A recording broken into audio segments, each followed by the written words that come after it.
नमस्कार, डेली 24 भारत देख रहे हैं आप। मैं हूं आपके साथ सुरभि राजपूत। अब सीधा रुख करते हैं खबरों की ओर। पीएम मोदी ने देश की कई युवा हस्तियों को नेशनल क्रिएटर्स अवार्ड से सम्मानित किया है। ये कार्यक्रम भारत मंडपम में आयोजित किया गया। अंतर्राष्ट्रीय महिला दिवस के मौके पर आयोजित इस कार्यक्रम में पीएम मोदी ने मैथिली ठाकुर, जया किशोरी और आरजे रौनक समेत कई युवाओं को सम्मानित किया। साथ ही महिला दिवस के मौके पर युवाओं को नेशनल क्रिएटर्स अवार्ड सम्मान देते हुए पीएम मोदी ने कहा कि उन्होंने लाल किले से ये सवाल उठाया था कि घर आने पर बेटी से पूछा जाता है कि देर क्यों हुई, ये बात बेटों से क्यों नहीं पूछा जाता। उन्होंने ये भी कहा कि क्रिएटर्स से पूछना चाहते हैं कि ये मैसेज कैसे कन्वे किया जा सकता है।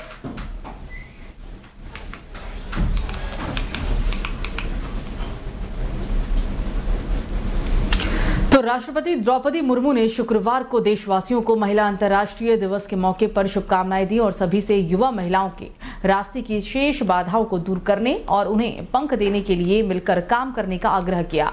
मुर्मू ने सोशल मीडिया मंच एक्स पर लिखा कि महिला दिवस पर सभी को मेरी शुभकामनाएं। ये नारी शक्ति का एक जश्न मनाने का अवसर है। किसी समाज का विकास उसकी महिलाओं द्वारा दी गई प्रगति से मापा जाता है। उन्होंने कहा कि भारत की बेटियां खेल से लेकर विज्ञान तक जीवन के सभी क्षेत्रों में उत्कृष्ट प्रदर्शन कर रही हैं और देश को गौरवान्वित भी कर रही हैं।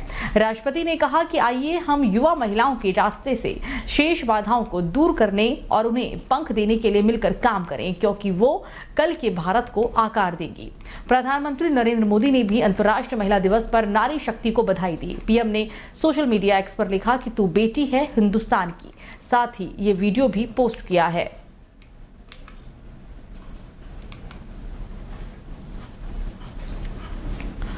तो दिल्ली से सटे फरीदाबाद में स्टॉक मार्केटिंग में ट्रेडिंग के काम पर फरीदाबाद के रहने वाले एक युवक से 8,54,000 की ठगी करने वाले गिरोह के 7 सदस्यों को साइबर क्राइम फरीदाबाद की टीम ने दिल्ली सहित अलग अलग इलाकों से गिरफ्तार किया है। गिरफ्तार किए गए आरोपियों के कब्जे से 22,500 रुपए, 4 मोबाइल फोन, 7 चेकबुक और 3 डेबिट कार्ड भी बरामद किए गए हैं। साइबर क्राइम एसीपी ने जानकारी देते हुए कहा है कि इन साइबर ठगों के तार चीन में बैठे साइबर ठगों के साथ जुड़े हुए हैं। आरोपियों को अदालत में पेश करके 6 दिन के पुलिस रिमांड पर लिया गया, जिसमें पुलिस रिमांड के दौरान सामने आया है कि मामले में मुख्य आरोपी अमित और सुनील हैं, जो चीन के किसी मेक नाम के व्यक्ति के साथ टेलीग्राम पर संपर्क में थे।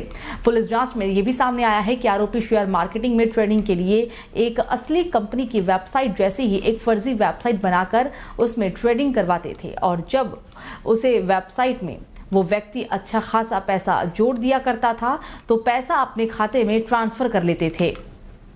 हमारे सामने एक शिकायतकर्ता ने हमें अप्रोच किया कि मेरे को स्टॉक ट्रेडिंग के नाम पर 8,54,000 रुपए का फ्रॉड किया गया है। इस शिकायत पर हमने मुकदमा नंबर 16 साइबर क्राइम एनआईटी में दर्ज किया और जांच आरंभ करी। जांच में हमारे आगे सामने आया कि 5 अकाउंट्स में पैसे लिए गए थे, जिसमें एक अकाउंट की वेरिफिकेशन के दौरान हमने गुरुग्राम में बैंक से पूछताछ करी तो बैंक एम्प्लॉइज ने, एक बैंक अप्लाई ने हमारे साथ बहुत अच्छा सहयोग किया और हमें उस मुलजिम तक पहुंचाया जो इस खाते खुलवाने में इन्वॉल्व था।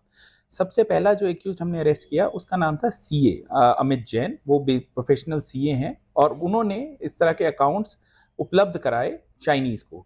ये सारे अकाउंट्स वो एक टीम के द्वारा खुलवाता था, जिसमें नीरज, मयंक और सागर इन्वॉल्व थे। और ये सारे अकाउंट्स खुलवाने के उपरांत वो एक व्यक्ति सुनील शर्मा उर्फ राजू भाई को अकाउंट्स उपलब्ध करा देता था। जो सुनील शर्मा उर्फ राजू भाई टेलीग्राम पर ये सारे अकाउंट्स चाइनीज को उपलब्ध करा रहा था, जिसके बदले में वो 1.5% कमीशन ले रहा था चाइनीज से क्रिप्टो के फॉर्म में, जिसे वो आगे अमित जैन और खुद के बीच में बांट रहा था। तो केंद्रीय गृह एवं सहकारिता मंत्री अमित शाह शुक्रवार को दिल्ली में राष्ट्रीय सहकारी डाटाबेस का लोकार्पण और इस पर आधारित रिपोर्ट का विमोचन भी करेंगे और इसे सहकारिता के आर्थिक मॉडल को प्रोत्साहित करने के लिए राज्य सरकारों, राष्ट्रीय संघों और हितधारकों के सौजन्य सहयोग से तैयार किया गया है। ये केंद्र सरकार के मंत्रालयों, राज्यों एवं सहकारी समितियों के आपसी संवाद का महत्वपूर्ण माध्यम साबित होगा। समारोह में करीब 1400 प्रतिभागी भाग लेंगे, जिनमें केंद्रीय मंत्रालयों और विभागों के सचिव समेत राज्यों के प्रतिनिधि भी मौजूद रहेंगे। साथ ही आपको बता दें कि प्रतिभागियों को डाटाबेस के उपयोग की जानकारी देने के लिए कार्यालय का भी आयोजन होगा। सहकारी डाटाबेस वेब आधारित एक डिजिटल डैशबोर्ड है, जिसमें केंद्र और राज्यों की समितियों के आंकड़े इकट्ठे किए गए हैं।